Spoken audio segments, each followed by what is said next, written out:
नमो भगवते श्रीगुरवे नमः। ओम सर्वमंगलमंगल्ये शिवे सर्वार्थसाधिके शरण्ये त्र्यंबके गौरी नारायणी नमस्तुते। दश अवतारभ्य नमः। आज शुभ सन्ध्याय विजयगढ़ 12 भूत द्वादश अवतार जे मेला प्रहलाद शील और नारायण राय स्मृति मंचे आज के शुभ उद्बोधनी अनुष्ठान।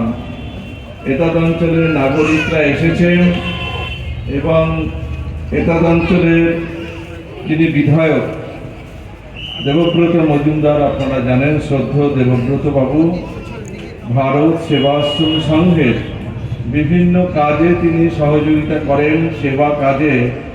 এবং বিজয়গড় পার্কে ভারত সেবাশ্রম সংঘের আচার্য স্বামী প্রণবানন্দজির একটি মূর্তি বসিয়ে দিয়েছেন। সেখানে আমরা তার কাছে কৃতজ্ঞ। ভারত সেবাশ্রম সংঘের প্রধান সম্পাদক পূজনীয় শ্রীমৎ স্বামী বিশ্বাত্মানন্দজি মহারাজ, দিলীপ মহারাজের তিনি খুব স্নেহভাজন এবং আমাদেরও তিনি খুব শ্রদ্ধা করেন, ভালোবাসেন। অনেকবার তার সঙ্গে দেখা হয়। ভারত সেবাশ্রম সংঘের সেবা কাজে তিনি অংশগ্রহণ করেন। করোনা কালে তিনি অনেক সহযোগিতা করেছেন এবং কর্পোরেশনে যে কোনো কাজে গেলে সবসময় উনি সে ব্যবস্থা করে দেন। আর একটা বড় পাওনা, ভারত সেবাশ্রম সংঘের যে জমির রেজিস্ট্রেশন ফিটা লাগে না, সে তাদেরই মহানুভবতা, হ্যাঁ, এনারাই করে দিয়েছেন। আর বিশিষ্ট গুণীজনেরা আছেন, সবার নাম বলতে গেলে অনেক টাইম লেগে যাবে। বাচ্চারা বসে আছে, তাদের বই খাতা দেওয়া হবে, কম্বল দেওয়া হবে। আজকে খুব আনন্দের দিন। 12 ভূত, তার মধ্যে আমি একটা 13 ভূত, তাই না? তাই তো? ভূতের রাজা দিল বর, জবর জবর 3 বর, তাই না? জানিস তোরা? গুপি গাইন বাঘা বাইন একটা গল্প আছে। ভূতের রাজা দিল বর, জবর জবর 3 বর। কে বলতে পারিস বল? যেখানে খুশি যাইতে পারো 1 নম্বর, তাই না? ভালো মন্দ খাইতে পারো 2 নম্বর, আর যেমন খুশি গাইতে পারো 3 নম্বর। এখানে 12 অবতার আছে, বুঝলি? ভূত না, অবতার। সেই অবতাররা আশীর্বাদ দিলে আমরা এরকম সব খেতে পাবো, বুঝতে পারলি? যেখানে খুশি যেতে পারবো, ভালো মন্দ খেতে পাবো, তাই না?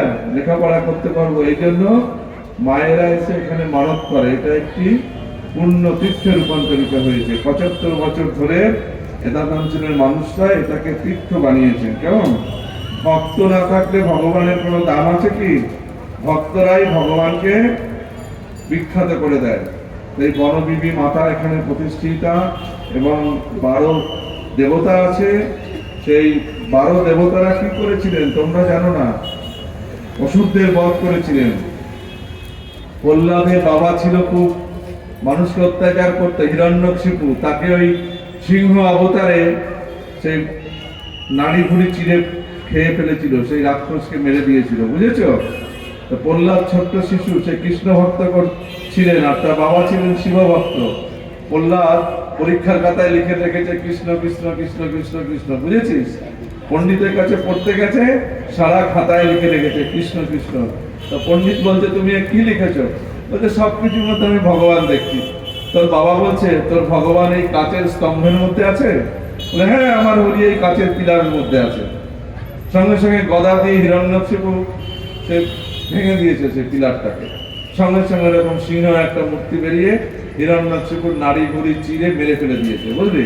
বলে তোমার ছেলেকে তুমি এত কষ্ট দাও, তোমার ছেলে এত ভক্ত, আর তুমি মানুষকে অত্যাচার করো, প্রজাদের নিপীড়ন করো, তুমি এত খারাপ লোক তুমি, তাই ওই সিংহের রূপ ধরে মেরে দিয়েছে, বুঝেছিস?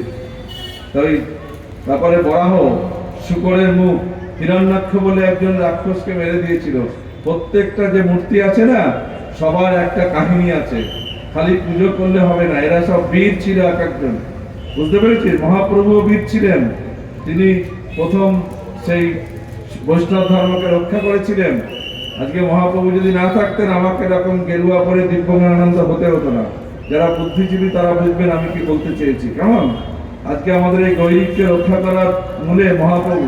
তখন স্বামী বিবেকানন্দ আসেননি, স্বামী প্রণবানন্দ আসেননি, তিনি রক্ষা করেছেন হিন্দু সমাজকে, বৈষ্ণব সমাজকে। সেই মহাপ্রভু তিনিও বীরের অবতার, প্রেমের দেবতা তো অবশ্যই, কিন্তু তাদের বাংলাদেশ থেকে যারা এসেছিলেন তারা জানেন যে আজকে আমাদের কি দুর্দশা ছিল। শ্রদ্ধেয় দেবব্রত বাবু আছেন, তিনি প্রাণের মানুষ, সবাইকে আপন করে নিয়ে কোনো রাজনৈতিক মতাদর্শে আমরা যাব না, আমরা মানুষ হিসাবে তাকে শ্রদ্ধা করি। তিনি খুব কাজের মানুষ, সবাইকে নিয়ে চলতে পারেন। তার যেখানে যাকে সাংগঠনিকভাবে প্রয়োজন সেখানেই তাকে নিযুক্ত করা প্রয়োজন আমার মনে হয়, না হলে পরে বিভ্রান্তির মধ্যে পড়তে হবে। তো যাকে আমরা মনে করবো উপযুক্ত মানুষ, সে যে রাজনৈতিক দল হোক না কেন, যে মতাদর্শের হোক না কেন, আজকে রাজনীতি যেন একটা ভাতের হাড়ির মধ্যে রূপান্তরিত হয়েছে। এই রাজনীতির দাদা দিদির সাথে সম্পর্ক নেই, এদের সাথে সম্পর্ক নেই, পরস্পর মানে একটা অরাজকতা, মানে উচ্ছৃঙ্খলতা। রাজনীতি নিজস্ব ব্যক্তিগত সত্তা থাকতেই পারে, সেটাকে ভাতের হাড়ির মধ্যে ঢুকিয়ে পরস্পর দ্বন্দ্ব, ধর্মীয় দ্বন্দ্ব, উস্কানিমূলক অমুক তমুক আস্ফালন, এখন বেশি কিছু বললে বলবে মহারাজ সাম্প্রদায়িক, সেসব প্রসঙ্গে না যাওয়াই ভালো। তা আজকে আমরা মানুষ হিসাবে যাকে দেখব তাকেই আমরা ভালোবাসবো, তাকে আমরা পুজো করব, তাকেই শ্রদ্ধা করব। রবীন্দ্রনাথ বললেন, হেমর চিত্ত পূর্ণ তীর্থে জাগরে ধীরে, এই ভারতের মহামানবের সাগর তীরে, হেথায় দাঁড়ায়ে দুবাহু বাড়ায়ে নমি নর দেবতারে। সেই নররূপী দেবতা যারা, তাদেরই আমরা নমস্কার করব, পূজা করব। সে যে রাজনীতির লোক হোক না কেন, আমাদের ভালো করছে কিনা, আমাদের সুবিধা দিচ্ছে কিনা, আমাদের পাশে থাকছে কিনা, সেই মানুষটাকে আমরা ভালোবাসবো, সে যে রাজনীতির হোক না কেন। ধর্ম কারো ব্যক্তিগত সম্পত্তি নয়। উৎসবের আনন্দে সর্ব সম্প্রদায়ের মানুষ আসবে, মিলন উৎসব, দোকানদাররা বিভিন্ন প্রান্ত থেকে এসেছেন। এই মিলন উৎসব 75 বছর কারণ 100 বছর অতিক্রম করুক, এতদ অঞ্চলের ঐতিহ্য আরো বর্ধিত হোক, এটাই আমরা প্রার্থনা করব। যে পরস্পরের মধ্যে যে মিলন, ভ্রাতৃত্ব বোধ, সেটা কমে যাচ্ছে। মিলন মেলার মধ্যে হিংসা বিদ্বেষ সব দূর হয়ে যাবে। পরস্পরের মধ্যে যে অনৈক্য যদি থাকে, কিছু সাম্প্রদায়িক অসম্প্রীতি, জাতিগত প্রথা, সেগুলো থাকবে না। সবাই মিলেমিশে, স্বামী প্রণবানন্দজি তার নৌকার মাঝি ছিল মুসলিম। একটা ছোট্ট ঘটনা বলছি। তো সাবির উদ্দিন সেই নৌকার মাঝি, গুরু মহারাজ নৌকাটা ঢাকার একটা ওখানে নদী আছে, বিরাট নদী, পদ্মা নদী, তো সেখান থেকে যাচ্ছেন। নৌকাটাকে সেখানে ভিড়িয়ে রেখে গ্রামের স্বামীজিরা গেছেন নেমন্তন্ন করতে। তা ভাত চাপিয়ে দিয়ে গেছেন কাঠের উনুনে নৌকার উপরে। তা সেই সাবির উদ্দিন বলছে, সাধু তোমার ভাতে যে পানি নাই। তখন গুরু মহারাজ বললেন, তুই কি করস, তুই পানি দিতে পারিস না? তিনিও তো ফরিদপুরের ছেলে ছিলেন, স্বামী প্রণবানন্দজি। তখন বলছে, আমি যে মুসলমান, আমি পানি দিলে তোমরা ভাত খাবে? বলছে, কেন খাবো না, তুই 2 ঘটি জল দে। সেই মুসলিম ভাই ভাতে জল দিয়ে দিলেন। সন্ন্যাসীরা তার রান্না করা ভাত খেলেন। ইনি স্বামী প্রণবানন্দ কি বললেন, যে ভাতটাকে রক্ষা করাই তোর ধর্ম। এই আমার ছেলেরা সব ভিক্ষা করতে গেছে, দুপুরবেলায় এসে যদি ভাতটা পুড়ে যেত তাহলে তো খেতে পারতো না, সেই ভাতটাকে তুই রক্ষা করলি, এটাই তোর ধর্ম। গুরু মহারাজ বলতেন, তুই নামাজ পড়েছিস তো ঠিক সময়? কোন সাম্প্রদায়িক অসম্প্রীতি স্বামী প্রণবানন্দজির মধ্যে ছিল না। তার সংগঠন সম্পূর্ণ অরাজনৈতিক, অসাম্প্রদায়িক। উগ্র মৌলবাদ কখনোই কোনো দেশে শান্তি দিতে পারেনি। স্বামী প্রণবানন্দজি সেই মৌলবাদের ঊর্ধ্বে ছিলেন। তিনি বলছেন যে দেখো, মন্দিরে মসজিদে ভগবান নেই, ভগবান আছে মানুষের মধ্যে। কদিন আগে স্বামী বিবেকানন্দের জন্মদিন আমরা করলাম, তিনি একই কথা বলেছেন। এই মিলন মেলা, আমরা মানুষকে ভালোবাসবো, সবাইকে ভালোবাসবো, কিন্তু দুষ্ট দুর্বৃত্তের সাজা আমরা চাই।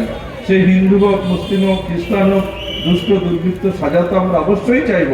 আমরা সন্ন্যাসী, আমরা মানুষের সেবার জন্য আত্মনিয়োগ করেছি। আজকে গঙ্গাসাগর মেলা চলছে, কুম্ভ মেলা চলছে, সেখানে কি কেউ ফেসবুকে নেমন্তন্ন করেছে? না কার্ড দিয়ে নেমন্তন্ন করেছে? গঙ্গাসাগর মেলায় লক্ষ লক্ষ লোক, কুম্ভ মেলায় কোটি কোটি লোক, সারা পৃথিবী থেকে লোক আসছে। এটাই হচ্ছে ভারতবর্ষের বৈশিষ্ট্য, এটাই হচ্ছে ভারতবর্ষের মানে পরম্পরা, এটাই হচ্ছে ভারতবর্ষের ঐতিহ্য। কারো ব্যক্তিগত ধর্ম মতের উপর ভারতবর্ষ বিশ্বাসী নয়। ভারতবর্ষের চিরন্তন সত্তায় বিশ্বাসী, বৈচিত্র্যের মধ্যে ঐক্যে বিশ্বাসী।